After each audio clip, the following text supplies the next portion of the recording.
จะไปโดดน้ำมันได้ถามบ่ได้นะบินเลยนะเฮ้ยบินเลยเด้อครบโอ้บ่มีบ่สังกะสีอ้ายยืมก่อนได้บ่มีอยู่บ่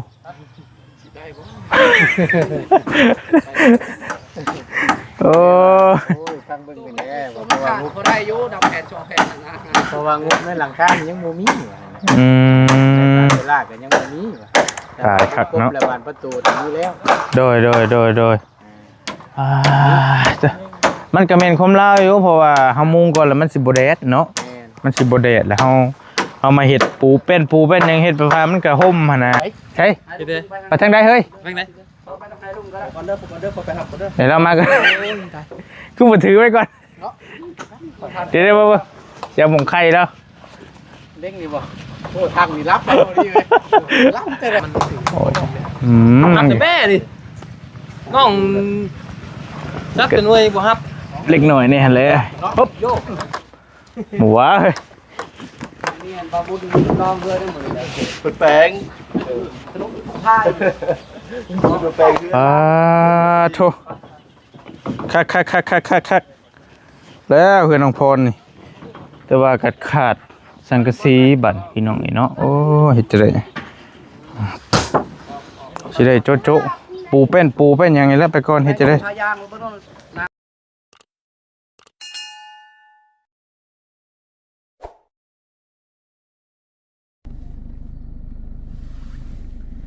ปอตัวใหญ่เลยนี่สมแคนบ่ได้โอ้มานเด้อกระเจ้าพากันตึกป่าโอ้โหได้ป่าท่อแคนเลยได้พี่น้องปลาโคใหญ่ตัวคักเด้นี่ตรงหน้าได้เนาะให้หน้าก็เรื่องดำหน้ากันเซลอยู่พี่น้องเอ้ยโอ้สิแล้ววิธีชีวิตบ้านนอกคอกนาเฮาเขาท่าพี่น้องเอ้ยโอเคไปพี่น้องทักทายสบายดียามแรงๆเนาะพี่น้องเนาะบัจจุคูทุกคน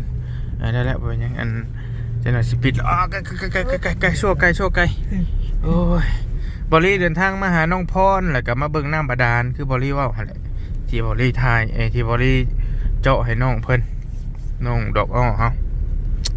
ก็มาอัปเดตมาเบิ่งเพิ่มเติมเพิ่นนางพรเฮาเลยเมื่อวานนี้บ่ได้มาพี่น้องเนาะมากับน้องนิว2คนมื้อนี้ก็ได้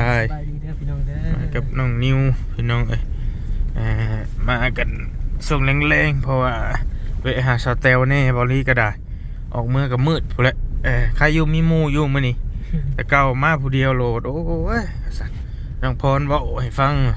ตาก็บ่กล้าเรียกผีย้อนหัวลงอึทึกว่าซั่นโอ้ยที่เอาโลงศพมาขวางถนนว่าซั่นโอ้ยจัดเว้าแหละนี่ว่ามือมาผู้เดียวมันมักเว้าแทบได้มือมาหลายคนบ่ค่อยเว้ากับมาบอลลี่ก็ได้ขนองสั้นขนองลอยว่านี่แหละพี่น้องไปเจอกันอยู่เพื่อนน้องพรผู้แหละทางทีมงานกับทางบอตูนบอยาวเพิ่นกับลุงนวดเพิ่นนอนอยู่พี่ว่าสั่นเนาะพี่น้องเนาะโอ้เขาลักลี่นี่กล้วยยังลายได้แถวนี้นะแถวบ้านท่านบ่ค่อยมีแล้วดับไปเลยไปพี่น้องเจอกันเด้อเพื่อนน้องพรพี่น้องจักมีพายุในเมื่อบรรพจักทีมงานก็ได้เจ้าป่ะพี่น้องโอ้ขึ้นดังแล้วต่อดังแล้วอันนี้ไว้ลีเป็นเราสร้าง2คนหนึ่งได้นี่ก็ได้สบายดีเด้อโอ้สบายดีมือกล้องคันเทพ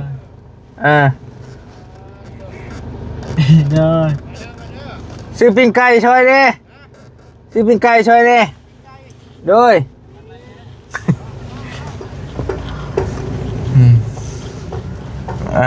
โอ้ไปเหยียบขี้งัวบางชงมีโอ้พี่น้องไอ้บอยแล้วแบบนี้ไปสินะบอยแนวไปเลยเด้โอ้ยแม่ในลีเหยียบอีลี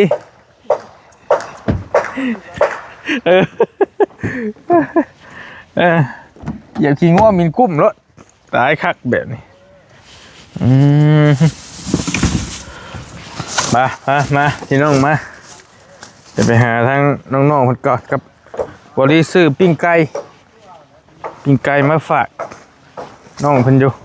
โอ้นี่เหยียบนี่ เติมปีใหม่เนาะ มินกุ้มๆเลยบาทนี่โอ้ยพี่น้องเอ้ยโอ้ไว้ลีนี่คักลีนี่โอ้ยไปเหยียบขี้ควายเตะโคกเบิ่งดูน้องโตพอได้มามือเดียวพี่น้องเอ้ยถ้าบ่มาอีกจักทิศหนึงเป็นมุ้งหลังคาค่อยเบิ่งนี่หักมุ้งบ่ได้หรอกเงินชื่อหลังคาบ่มีสิได้ตีแม่ไว้ชื่อแล้วจงนี่ไปดิทึกฮะโอ้บ่ปานใดดอกอ้ายเอ้ยเด้อโอ้ยมือดำบ่อยากจับเลยนะมือดำนี่จะชิงดึงเนาะสบายดีใส่ชุดดำคักแท้ไว้น้อยเนาะคักกะลีนี่สปอนเซอร์เด้อกันทดลองสีมือกันเบิ่งอยู่บ่ขวดยางโอเค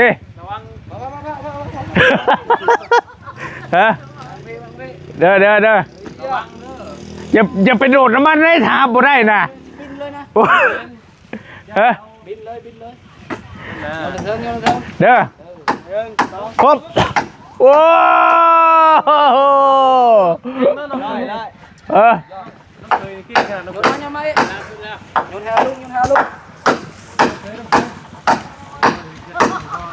เด้อ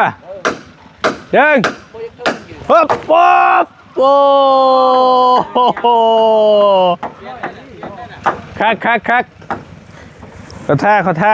พี่น้องเอ้ยเอาละโอเคพี่น้องเอ้ยจงเมื่อหรือเปล่ามาคือเมื่ออยู่พอดีพ่อเขาเข้าวันแล้วมีแต่ได้เป็นแท้นี่จะโทรมาจะหนีว่าเอ้าถามน้องพรเนาะมาเมื่อเพราะลูกเจ็บตามาไม่เพราะเราเป็นยังไงเมื่อคืนนี่เราว่ากับพ่อขึ้นเยี่ยมพาไปแต่เมื่อคืนมานี่มาไว้นี่มาเมื่อเอาลูกนะจะเรียกเป็นแต่ว่าอยู่ใช่แหละเนาะไปให้พ่อจ้ะนี่เด้อไปให้พ่อแล้วไปให้เรากินนะไปยัง2 ขวดบัดนี้เอาทีมงานกินบ่ยาวกะทึกนี่นะทึกกินกับทึกแบบใดประธานเอาบ่ประธานเอาบ่ได้แล้วพอดีก่อนได้สปอนเซอร์ได้กดไป4อันแล้วโอ้โหยาแล้วใช่ฮะไปทึกนี่เอ้าเจ้าว่าตัวเมย์ว่าใช่เอาให้ใครก็ได้ให้น้องก็ได้เอาจะใช้อีกผู้นึงได้ฮะน้องผู้นึงได้ฮะเอาน้องแล้วเอาลูกยังว่าเราลืมแล้วเลยอันนี้ปิ้งไก่เด้อไว้ชูซางมากินแมลงเด้อปิ้งไก่ครับไข่ลูกมันเบิดชนิดน้ำห่านแล้วก็เมามาเบิดชนิด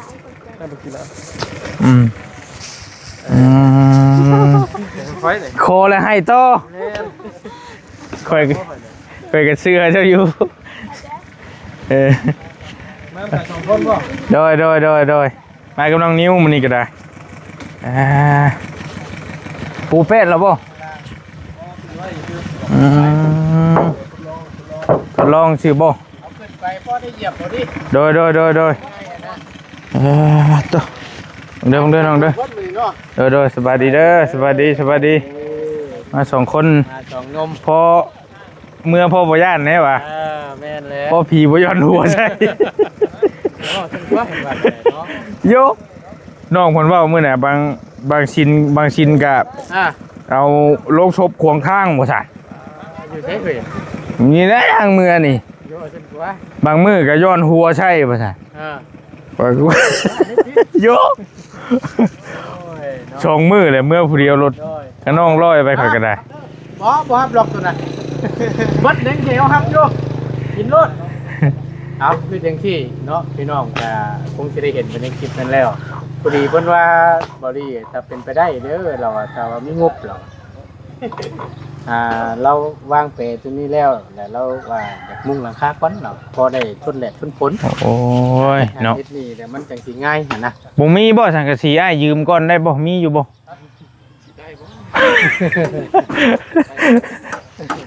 โอ้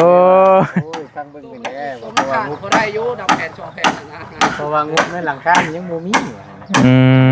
ม เวลาก็ยังบ่มี ตายคักเนาะ แล้วบานประตูตรงนี้แล้ว โดยอ่าจ้ะมันก็แม่นความลาวอยู่เพราะว่าเฮามุงก่อนแล้วมันสิบ่แดดเนาะ แม่น มันสิบ่แดดแล้วเฮามาเฮ็ดปูเป็นหยังเฮ็ดไปฟ้ามันก็ห่มหั่นน่ะก็เข้าใจอยู่บางทีฟ้าลงฝนตกมามันก็บ่เปียกว่าซั่นซะ เบิ่งนึงนี่ข่อยลงน้ำจนบ่ทัน เออ น้ำลงเหมือนกันตกนั่นแหละแต่ว่าบ่แห้งปานใด โดย ลำบากอยู่เพราะว่า แห้งเติบไปประตูนะ ฮะ จับจมูกแห้มันกูได้ แม่นบ่ โอ้ ไอ้ มันมืดเนาะ อันนี้เป็นไส้เอิ้นว่ายังนี่สียั่วบ่นี่ เออ สียั่ว อ่ะตัวไม้ยาวๆนี่บ่ แม่น ไม่ ชื่อไว้เด้อเด้อ ไม่สีนัว จดไว้เด้อจดไว้ เพราะว่าตอนสร้างนั่นก็คิดกัน แม่น ตายสิตาย อยู่ไหน เออพออยู่บ่ไอ้ไม้ฮะ พออยู่แล้วไม่จะยุ่งอะไรได้ เบิดทุกไม้เห็นแหละ บ่พอแต่แป้น อืม เป็นปูบ่พอบ่ เพราะว่าเขาต่อ โอ้ ต่อแผ่นต่อแผ่นหนึง ตายคักบ่ มีแต่ประมาณนั้น พอกับงานจะบ่ลายปานใดดอก มาเบิดตะบุยงบนะ ประมาณ10หรือ5นี่นะ งบน้ำมูมีอยู่บ่ ประมาณ10แผ่น บ่มีแหละมีแต่ค่าสร้างแล้วน้ำข่อยมีแต่ค่าสร้างอะไรเดี๋ยวนี้นะ น้ำติ่งมีอยู่3ล้านนะคือเก่า ตามด้านค่าสร้างคือเขาเนาะ เอาเฮารวมเป็นค่าสร้างเด้น้ำเจ้าเฮ็ดจะได้บ่ขมังแล้วบ่ ตายคัก สิบ่ได้ให้เราโจ๊ะๆก่อนบ่ซั่นน่ะปูเป็นปูก่อนบ่ ปวดโจกก็มีตัวปูเป็ดปูแล้วก็ เฮ็ดตัวมันเฮ็ดได้เห็นไหม ไม่ขึ้นผอกขึ้นพานี่แหละ เออ พอมันนี่เอาตัวนี้ไปก่อน ขมังครั้งนี้ระบาด นักตามทีมันก็อยู่มุ้งนี่ก่อน ทางข้างนั่นแหละ เพราะว่ามันฝนเด้ฝนตกสิได้ไหมแล้วเนาะ มันทั้งฝนทั้งแดดเด้มันเที่ยวไปนะ มันจักมีหยังแต่ว่ามันก็ได้อยู่ดอกก็บอกเฮาว่าพื้นว่าคันซ้ำนี่น่ะได้อยู่คันสมมุติว่าป้าไว้หลายฟ้าหลายปีพุ่นนะแต่คันเร็วๆนี่บ่มีปัญหาดอกพี่น้อง ยังไง 4เช้า ขับอยู่บ่เฮ้ยหมู่คู่ ก็ 1 เม็ดเด้ ก็โอเคแล้ว บ่เปิด แม่นๆบ่เบิดปานใด นี่เนาะ แม่นๆได้แล้ว เครื่องหาที่มาที่ก่อน ได้แล้วเอาทาอยู่ สวยงามเนาะ แป๊บนึงบ่ เม็ดหนึงเหมือนกัน พอดีบ่เบิดปานใดเพื่อเฮาตัวนี้อีกเด้สังกะสีตัวลุ่มอีกนี่มันก็สิพอดีงามนะ ด้านเลยเนาะ ทาอยู่งามถ้าเบิดกูนี่แล้วบ่งาม แรกก่อนว่ายังคิดอยู่แต่ดูมื้อนี้นี่คือบ่คักปานใด เอาน้องพ่อนี่แหละไปจำสิได้จักแพนสังกะสีเนาะ เป็ดจับจำให้จำไม่เปลี่ยนนะ ไปจำเฮ็ดเวียกเฮ็ดงานนั่นแหละซอยเพิ่นบ่แม่นว่าอื่นเด้ ไปแล้วบ่ โดย เดี๋ยวน้องพรไปจำมาจ้ะ สองคนนี่สิบ่พอบ่เฮือนจักล้านเนี่ยสิพอสังกะสีลีเอา 10ปลายล้านพุ่นแหล้วเนาะ แม่นก็ประมาณ500เหรียญไป 500เหรียญได้อยู่บ่500เหรียญ500เหรียญมื้อนั้นหั่นแม่เพิ่นฝากมาซื้อที่ดินหั่นก่อยไปเอาหั่นพอดีได้ 15,500 500เหรียญ 500เหรียญนะมอทอง โบได้หน่อยเดียวได้เงินลงเดี๋ยวนี้พี่น้อยก็ประมาณได้สัก10ปลายล้านนี่แหละ10ล้าน ว่าที่ไปร้านนี่นะบ่พ่อเนาะก็มาคือเอาน้องพรไปจำบ่ได้บ่ได้ มีแนวขายนะยังมีบ่อนเพื่อนเจ้า บ่มีงัวมีบ่กล้วยไก่ ขายซื้อมาใส่นะ ตัวมีไก่2ตัวหมูตัวนึง หมูใครอยู่ตุ้ยบ่หมูกับหมูจ้อยเพราะแห้ง แหมบ่มีกระโจกไปก่อน แม่นเฮา นี่เนาะ พอบอลี่ก็ว่าแต่ต้นอยู่แล้วว่าถ้ามันได้บ่ได้ก็เฮ็ดซ้ำเฮาได้ก่อนหาอยากยกขึ้นให้มัน วิดพี่น้องโอ้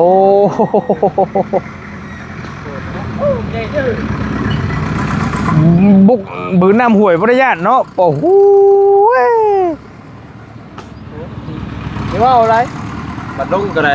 เดี๋ยวว่าอีกแล้วเลย เอ้าเห็นบ่รถถึงรถอันประมูลตัวนั้นนะ รถอันนี้คือค่าน้ำแมนอยู่เพื่อนน้องอึ่งเนาะ 2 คันไปยาวแรงเสร็จอยู่เราจื้อเนาะ จะกระจือจะเห็นบ่เห็น เราจื้ออยู่ต้องไปคำนวณเบื้องก้อนว่าสังกะสีนี่เท่าใดบางทียันผู้ใหญ่เพิ่นถามมาหั่นนะเฮาสิเว้าได้บ่ถึก คำนวณ ไผเป็นคนหับเพื่อนน้องน้ำ คำนวณบ่เดี๋ยวมันบอกในนี่เราได้อย่าไปบอกทางอื่นบอกเดี๋ยวนี้แล้ว บ่เดี๋ยวนี้บ่ ประมาณเอานี่แหละ ประมาณบ่ ประมาณเอาก็ได้บ่ยาว ประมาณเดือน ได้ว่าเรา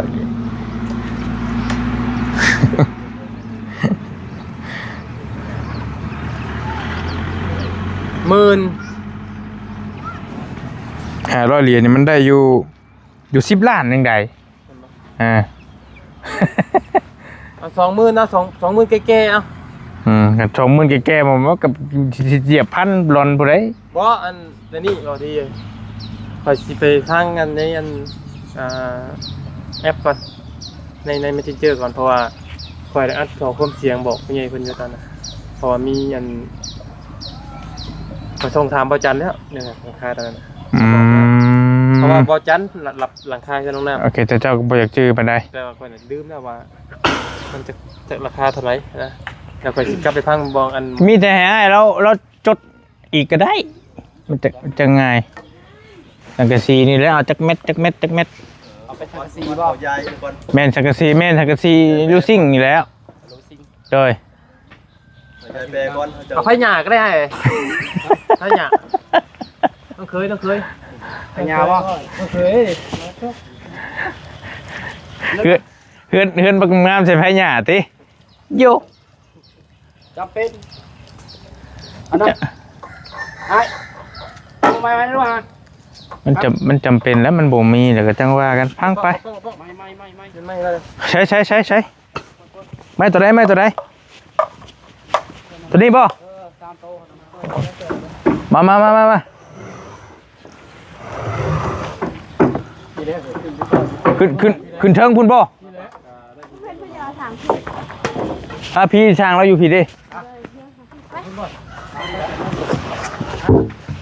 แต่บ่เนาะแน่นไอ้ลิบงชงเนาะ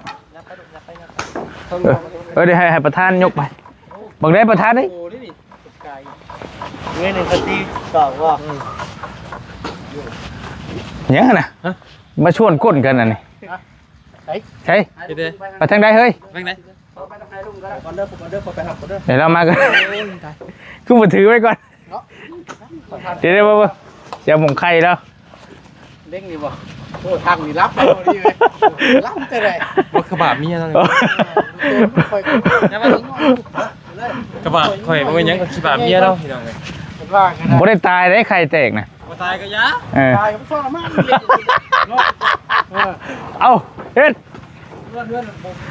ใช้งานบ่ได้ตายดิเด้อเป็นเหลี่ยมครับไม่มีแต่ไม้แบบบึกบึนพี่น้องเลยมีแต่ไม้นาแบบไม้แบบมาตรฐานเลยนะแต่ว่าอย่างเดียวเลยมันถึงนับแต่แม่ดิน้องจับเป็นหน่วยบ่ครับเล็กหน่อยนี่ฮะเลยโยบ้าเลยเราหมูดีอยู่ในแรกพอเถ่าของหวานนี่พอเถ่าของลูกหวานเต้เฮ้ยพอเถ่าของหวานโอ้ยใช่เนาะโยเย็นกว่าคงขับเลยเนาะพอเถ่าไปผมไปแล้วไปไหนมาแล้วนะพอกายนะพอเถ่าก็ชวนพอเถ่าแล้ววะอันใดก็ได้เก่งเนาะเจ้ากันเนาะลืมหัวเจ็บท้องบนยองน้องพรลืมหัวเจ็บท้องเจ็บใส่วะเด้อมีหางบ่มีหางมันบ่หัวหาง เอาเฮ้ยเย็บไอ้ผู้ไอ้นี่บ่ว่าเห็นผีมื้อนั้นน่ะเจ้าบ่ น้องเคย เห็นดีๆโลบ่ไอ้เป็นแบบไรมันเป็นแบบไรน่ะ มันนอนคือคนนอนในเป้ฮะนะเห็นมันกอด สิวะ บ่นี่บ่ยังสาธิตรถนี่ขึ้นนี่ เฮ้ยมึงดู บ่เห็นแบบนั้นแบบคือคนเขานอนในเป้ฮะละ โอ้ แขนเป็นลิงแขนเป็นลิง อ๋อแบบลิงนะบ่ยังทั้งตีนทั้งมือบ่ไกวอยู่แบบนี้ นอนในเป้นอนในอู้ง่ายๆเป้ฮะนะ สิวะ ไว้ตัวเต้นเอ้ยเยอะ ไกวบัดนี้กวย คือละบ่ยาวเอ้ย น้องเคยนี่บอกกันนี่ บ่เราว่าคือท่าเฮ็ดน่ะนะ มันเป็นคือนี่เฮิงบ่ให้เห็นน่ะ ก็เพิ่มเติมแล้วแบบเฮาบ่ตั้งใจเนาะก็เห็นแบบเอาเลยผมก็ออก จับไปดีลูกจับไปดี เพลงก็ได้ เออ เห็นเรียนบอลนั่นเด้บอลกุกไงอ่ะเด้ เอ๊ะมีคนเห็นเรื่อยบ่รู้ว่าจะเห็นเฉพาะเจ้า เห็นตลอด เออ เดี๋ยวไปลงซบ ตายคักเจ้ามันงอมดัง บอกได้ดังไอ้เพิ่นแล้วเราตัดเรามาเป็นเดียวแล้ว ว่าเจ็บนัก ย้อน อันนั้นน่ะมือคอยเห็นน่ะเพิ่นบ่ได้ลอกตั้งให้เห็นนี่ซื้อคันลอกคันนอนควงทางเลยเด้อย่าเพิ่งนะ เออ ควงทางเลยเด้ เคยบ่เห็นของทาง เห็นเคย นอนแบบใดนอนปูนอนอยู่ชื่อนี่ เป็นลงซบน้อง ตามเรื่องผีเดี๋ยวบัดนี้ ซบคนหั่นนะบ่เราบ่จักแล้วเราบ่ได้เฮ้ยเราบ่ได้เรียกเด้น่ะโอ้ยบ่ดึงผีซะ เจ้า ได้โอกาสมาได้ฮะ เนาะ กูงานแล้ว ได้บัดนี้ ลุยก่อน ทำกับบ่าวแล้ว โยมันคาใจนะน้องพรเว้าสองมือเลยบัดมือมาหลายคนน้องก็บ่เว้าบัดมืออยู่ผู้เดียวพัดเว้าให้ฟัง เอาสลิงเลย เออ เล็กสลิงบ่สลิง ข่อยก็เห็นที่กันเหมือนน่ะ เห็นแบบใด เล็กงัดเงินเนาะ ครับกลัวไป อืม นั่นแหละเล็กสลิง ทำกับว่าอะไรเจ้าบ่เสื้อ บ่แม่นนี่ข่อยก็บ่ได้ว่าอันนั้นนะว่าหยัง เราบ่เสื้อข่อยนะข่อยฮู้อยู่บ่าวนี่นะ ป้าขออนุญาตขึ้นมาเทิงหน่อยจังหน่อยปุ๊บหมูวะเฮ้ย นี่บาบูดูน้องเพื่อนได้หมดเลย เปิดแปลง สนุกท่าย เปิดแปลง โถคักแล้วเพื่อนน้องพรนี่แต่ว่ากัดขาดสังกะสีบั่นพี่น้องนี่เนาะโอ้เฮ็ดจังได๋สิได้โจ๊ะปูเป็นหยังไงแล้วไปก่อนเฮ็ดจังได๋ ทายางบ่ต้องนางทายางยันก็ ยานกันยาน คักน้องนิวเนาะคักบ่โอ้เบิดเท่านี้แล้วเฮือนหาใช้ได้คักเกิน บ้านมดชาวบ้านยังบ่โทรมีเพื่อนดังเดียวนั่นแหละเดี๋ยวนี้ แม่นบ่โอ้เพื่อนสิงามมันก็ต้องขึ้นน้ำสร้างน้ำคือว่าแหละสร้างเฮ็ดบ่งามกับบ่งามได้เห็นบ่แม่นไม่สิงามซำใดสร้างเฮ็ดบ่งามก็เอาอีกเขาท่ามีแต่ให้เราตีไม้ไว้บ่ได้ให้เราแทกว่าเฮาต้องใช้จักแผ่นจักเม็ดหนาเท่าใดเท่านั้นเท่านี้หั่นแหละพี่น้องเอ้ยเพราะว่าก็เพื่อมันรุดลื่นกันเล็กน้อยนะที่ผ่านมาก็มีอยู่ในทีมงาน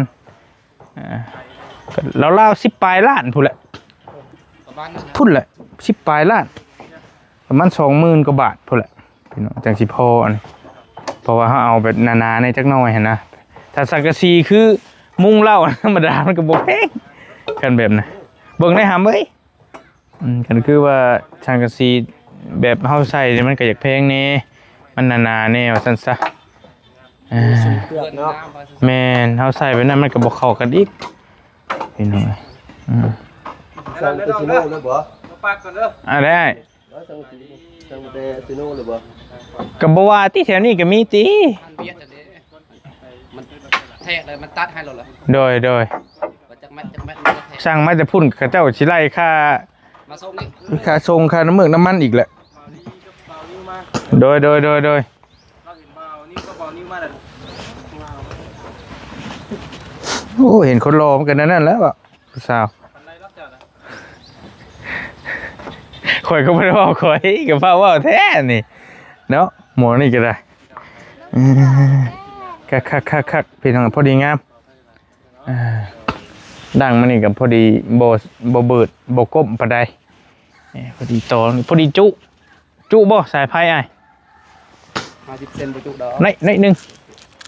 ห่างอยู่ เฉียดนะพี่น้องเอ้ยว่าสิตำมาทางนั้นว่าสิจุกกม่วงก็พอดีละพอดีงามละได้ละคาถาละ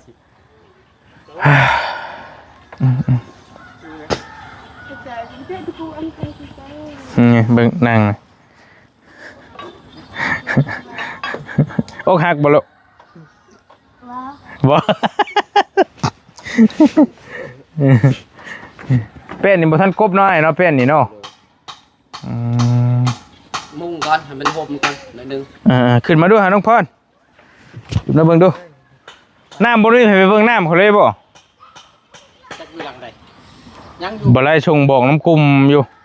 ยังอยู่ฮะยังไปจ้ะบอกไปเบิ่งให้แน่ข่อยมาบ่ได้วานนี่สนใจดิ ใจอ่อนไหวแท้นี่เห็นผู้ชายแล้วใจอ่อนไหวนะบางชงนี่ย่าได้น้องนิ้วเว้ยเมื่อนั้นเกือบหูขาดแล้วอ่ะ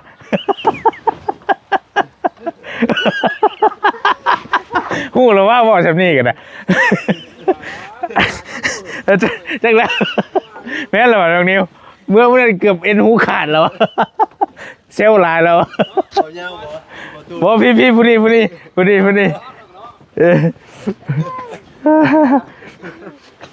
โย่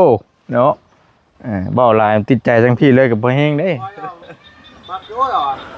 เบานะน้องได้เบาแล้วดิจับสลิงนี่เบาเองนะติเด้เล็กแสลงให้นะครับ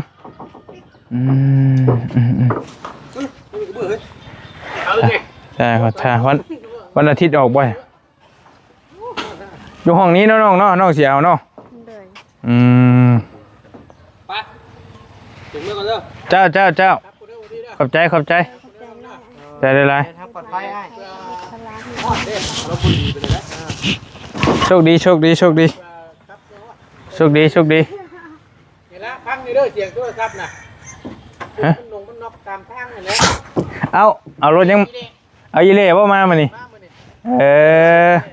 รถข่อยกับเบิ้งนี่ก็เดียวไปเบิ้งนี่น่ะใช้ล้อกระทะอยู่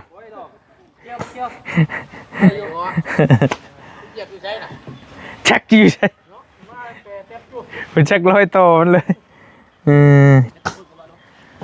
จะ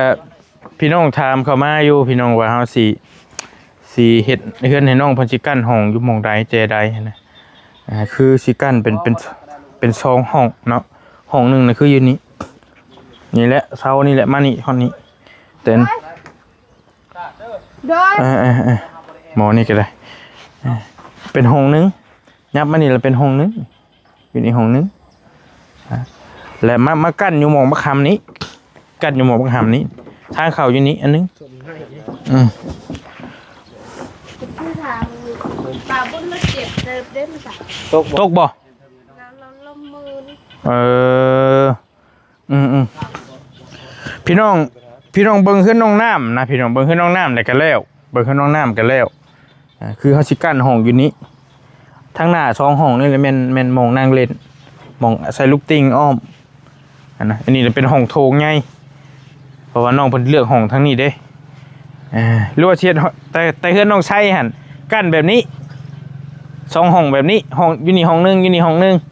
แต่ว่าคันว่าเฮาสิเอาห้องอยู่นี้กับห้องอยู่นี่ก็แม่นตัวนี้เป็นห้องโถงไงนะแล้วแต่เฮาสิเลือกพี่น้องหรือสิเอาอยู่นี่ห้องนึงนี่ห้องนึงก็ได้แล้วกั้นอยู่นี่อีกคันนึงเป็นห้องโถงอยู่นี่ยังนอนอยู่นี่ก็ได้แต่กั้นในเรียน2ห้องประมาณนั้นพี่น้องแต่ว่าคุยกับทีมงานว่าสิเฮ็ดให้น้องเพิ่นหั่นประมาณเฮือนน้องน้ำนะเฮือนน้องน้ำเบิ่งเฮือนน้องน้ำได้ก็แล้วประมาณนั้นเลยก็จังว่ากันพี่น้องมีแต่ยังขาดสังกะสีบัดนี้ส่วนวงกบบานประตูหั่นทางประตูน่ะมีแล้วว่าซั่นสร้างเพิ่นว่าถ้าเป็นไปได้อยากได้สังกะสีมาก่อน ว่าซั่นเนาะถือว่าออกมาสวยงามพี่น้องเอ้ยแล้วก็ไวเติบเราเฮ็ดเราว่าเดือนปลายสิบ่ฮอดเดือนปลายครับบ่รีคันได้เบิ่งคันได้เฮ็ดอีหลีจัก3 นี่ได้ ฮะ ยึดมือนี่ ไล่ตั้งแต่มือเริ่มมาเลยเหรอวะ แม่น ตั้งแต่มือกบไม้บ่ แม่น หาก็ได้7เนาะ ตั้งหาแต่มือวาดชื่นนี่เนาะตั้งเสา แม่นคือว่าแล้วมันสิไปซ่าตัวเป็นเนาะเป็นโซล่าอีกหน่อยเนาะตัวน่ะก็ถึงเติบได้ตัวนั้นก็ได้ แนวมันแล้วจะมันแตก แม่นต้องประนีประนอมแน่นะพี่น้องเพื่อกันหงกันอย่างอีก มันพลอยแม่น มันเป็นดินปูน แม่น แม่นโพดก็ฮักเนาะ แกสิยากหน่อยหนึงอยู่ก็ ศึกษาแล้วศึกษาสุดแล้ว ได้อยู่แล้วพี่น้องบ่เป็นหยังแต่ว่าคัน เป็นแห้งก็บ่ได้เพิ่น โดยแต่ว่าคันมีหลังคาคืออ้ายเราเอาก็คักอยู่เฮาบ่ฮ้อนแดดเฮามาปลูกเป็นพุ่นก็ฟังไปเนาะ ราคานี่แล้ว ทั้งฝนทั้งแดดและเนาะถึกแดดถึกฝนก็อยู่พี่น้องเอ้ยงามเนาะน้องเฮือนน้องนี่เนาะคักแล้ว อะไรเนาะทุกคนหายใจกันเนาะ หายใจคน เอาแสดงว่ากินนี่บ่ได้หายใจบ่ไปซะพี่น้องไอ้มีแต่บริก็สิขอตัวจบคลิปปิดคลิปไปเพียงสำนี้ก่อนสิไปเบิ่งน้ำบาดาลน้องเพิ่นก่อนจักเพิ่นเป็นได้ใดอันนั้นก็เจาะบึ้นๆอยู่บ่ได้มาเมื่อวานนี้ก็ได้เนาะพี่จะมาพี่เด้อๆอย่ามาอยู่พี่เนาะเห็นอีมุ้ยน่ะบ่ได้เด้ ป้าน้องซี่ไว้ใส่เฮาเลยเบี่ยงแล้วเลย พี่น้องเอ้ยสวัสดีล่ะไม่ใช่น่ะพี่น้องไปอยู่ดีมีแฮงเนาะพี่น้องเนาะตอนนี้ก็ถือว่าแจ้งเด้อถือว่าอยากก็เป็นเรื่องด่วนๆแน่ว่าซั่นซะเรื่องเฮือนน้องพรเรื่องสังกะสีน้องเพิ่นมันบ่พอมันบ่พอแล้วมันยังบ่ทันมีพี่น้องมีแต่ตอนนี้หั่นยังขาดสังกะสีกับขาดไม้แป้นฟ้านี่แหละไม้สลาวงกบบานประตูหั่นได้แล้วพี่น้องกับขาดไม้แป้นแต่ว่าก็ขาดสิบ่หลายแล้วสร้างเพิ่นว่ามันบ่พอพี่น้องก็สิบ่หลายปานใดก็ฟังไปเนาะเอาอยู่ดีมีแฮงเนาะฝากเพื่อนน้องพรนี่เด้อพี่น้องแนวใดก็ได้เนาะโดย